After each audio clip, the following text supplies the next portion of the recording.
Praise lord. దేవదేవుని గొప్ప ఘనమైన నామములో మీకందరికీ కూడా ఈ ఉదయకాల సమయన శుభాభివందనములు తెలియజేసుకుంటున్నాను.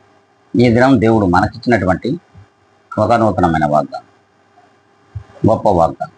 అది 53వ కీర్తన 6వ లేఖనాన్ని మనం చదువుతున్నాం.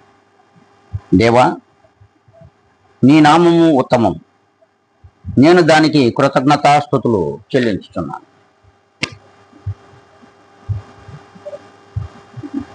దేవుని యొక్క నామము ఉత్తమమైనది.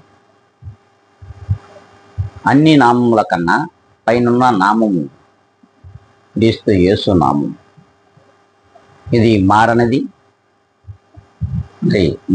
మనము మరిచిపోనిది.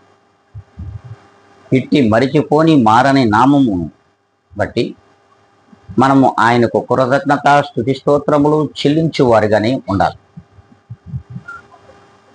మరి మనలందరినీ కూడా కాస్తున్న ఆ దేవునికి మనం ఏం చేస్తున్నాం? ఆ దేవుణ్ణి మనం చూడగలుగుతున్నామా, చూస్తున్నామా?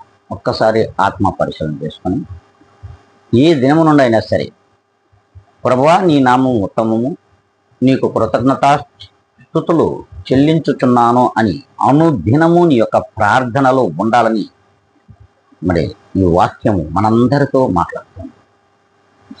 మరి ఇలా ఉందామా? మనమందరం ఇక మీదనైనా ఉందామా అనుకుంటే అందరం కళ్ళు ఉంచుకుందాం, కళ్ళు ముట్టుకొని ప్రార్థనలో ఎదుగుతాం. పరిశుద్ధుడా, ప్రేమ స్వరూపి, మీ పాదములకు వందనములు, కృతజ్ఞతలు చెల్లించుకుంటున్నాం. నీవు ఇచ్చిన ఆయుష్కాలంలాకై ఎనలేని కృతజ్ఞతల ప్రభా, మేము జీవించి ఉన్నంత కాలం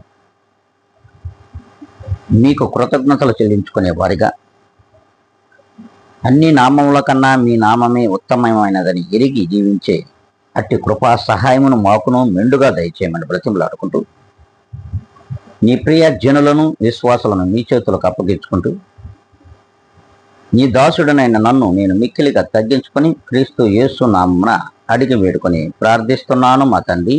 ఆమేన్.